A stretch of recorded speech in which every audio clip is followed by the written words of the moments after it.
میں جدہ سعودی عرب میں تھا، وہاں ایک آدمی نے مجھ سے ایک علمی مجلس میں سوال کیا اور مجھے کہنے لگا کہ مولانا صاحب آپ یہ بتائیں، حضرت امام اعظم ابو حنیفہ رحمہ اللہ تعالیٰ کو کس جرم میں جیل کاٹنی پڑی، کس جرم میں کوڑے پڑے، کس جرم میں ان کا جنازہ جیل سے اٹھا؟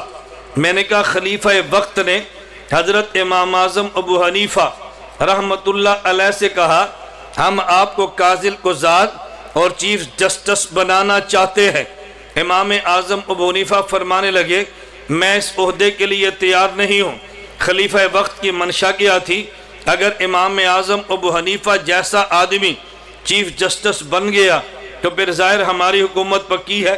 اتنا بڑا آدمی جب ہمارا قاضی القضات ہوگا تو یہ بات کہنے میں حق بجانب ہوں گا کہ میری خلافت خالصتاً شریعت کے اصولوں کے مطابق ہے، ورنہ اتنا بڑا امام میرا قاضی نہ ہوتا۔ حضرت امام اعظم ابو حنیفہ کو خدا نے فراست ایمانی عطا فرمائی، فرمانے لگے میں اس منصب کے لیے تیار نہیں ہوں۔ خلیفہ نے بلا کے پوچھا آپ کیوں تیار نہیں ہیں؟ یہ بڑی دلچسپ بحث ہے۔ امام اعظم ابو حنیفہ فرمانے لگے بادشاہ سلامت، میں قاضی القضات بننے کا اہل نہیں ہوں، میں اہل نہیں ہوں، اور جب میں اہل نہیں ہوں تو مجھے منصب نہیں دینا چاہیے۔ اب بادشاہ کہنے لگا آپ چیف جسٹس بننے کے اہل ہیں۔ امام صاحب نے فرمایا کہ میں اہل نہیں ہوں۔ اس نے کہا جی آپ اہل ہیں۔ امام صاحب فرمانے لگے اچھا خلیفہ وقت اب دو باتیں، میں کہتا ہوں میں چیف جسٹس بننے کا اہل نہیں، آپ فرماتے ہیں کہ تم اہل ہو۔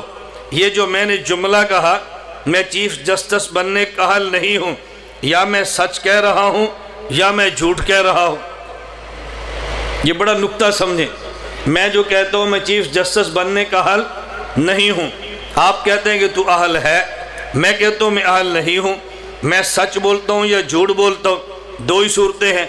اگر میں سچ بولتا ہوں تو واقعتاً میں اہل نہیں ہوں، نہ اہل کو چیف جسٹس نہیں بنانا چاہیے، اور اگر میں اہل ہوں اور جھوٹ بولتا ہوں تو جھوٹے آدمی کو بھی چیف جسٹس نہیں بنانا چاہیے۔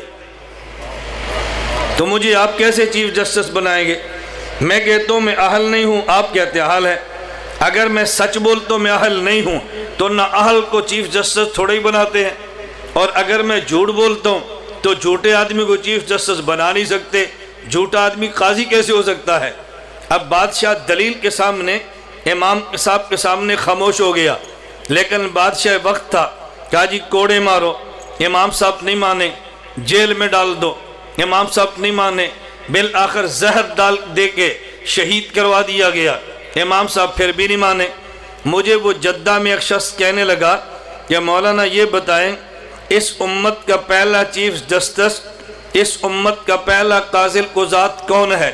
میں نے کہا قاضی امام ابو یوسف، امام اعظم ابو حنیفہ کے شاگرد۔ اب ان کا سوال مجھے کہنے لگے اگر چیف جسٹس بننا ٹھیک تھا تو امام ابو حنیفہ کیوں نہیں بنے، اور اگر چیف جسٹس بننا غلط تھا تو امام صاحب کے سب سے بڑے شاگرد امام ابو یوسف کیوں بنے ہیں؟ اگر ٹھیک تھا تو خود کیوں نہیں بنے، اور غلط تھا تو کام ان کے شاگرد نے کیوں کیا ہے؟ اب آدمی ٹھیک کہے تو پھر پچھتا ہے، اگر غلط کہے تو پھر پچھتا ہے۔ میں نے اس سے کہا ان کا جواب میرے پیغمبر کی زندگی میں مل جاتا ہے۔ مجھے کہنے لگا جی وہ کیسے؟ میں نے کہا حضور اکرم صلی اللہ علیہ وسلم کو اللہ نے ابتدائی دور میں مکہ مکرمہ میں حکومت بھی نہیں دی، طاقت بھی نہیں دی، دولت بھی نہیں دی، اور مدینہ منورہ میں آ کے حکومت بھی دی ہے، دولت بھی دی ہے، طاقت بھی دی ہے۔ اب مجھے بتاؤ اگر یہ تینوں چیزیں ٹھیک تھیں تو مکہ مکرمہ میں کیوں نہیں دی، اور اگر یہ تینوں چیزیں غلط تھیں تو پھر مدینہ منورہ میں کیوں دی ہیں؟ اگر ٹھیک تھی تو مکہ مکرمہ میں کیوں نہیں دی، اور اگر غلط تھی تو مدینہ منورہ میں کیوں دی ہیں؟ اب اس کے پاس تو جواب نہیں تھا۔ اس نے کہا جی میں نے آپ سے سوال کیا ہے، آپ نے الٹا مجھ پہ سوال کر دیا ہے۔ میں نے کہا تجھے اس سوال کا جواب ملا تو اس سوال کا جواب بھی ملے گا۔ مجھے کہتے ہیں جی دونوں کا جواب آپ دے دیں۔ میں نے کہا بات توجہ سے سمجھنا، اگر ابتدائی دور میں مکہ مکرمہ میں اللہ اپنے نبی کو دولت بھی دیتے اپنے نبی کو حکومت بھی دیتے، اپنے نبی کو طاقت بھی دیتے، تو جن پیغمبر کے غلاموں نے حضور پاک کا کلمہ پڑھا تھا ان کے ایمان پہ اعتراضات تھا۔ انہوں نے کلمہ اس لیے پڑھا، بلال کمزور تھا، اس کا کلمہ پڑھوں گا تو میرے سر پہ طاقت کا ہاتھ آ جائے گا، غریب کلمہ پڑھتا، میں کلمہ پڑھوں گا مجھے دولت مل جائے گی، لوگ کلمہ پڑھتے ہمیں حکومت میں عہدے مل جائیں گے۔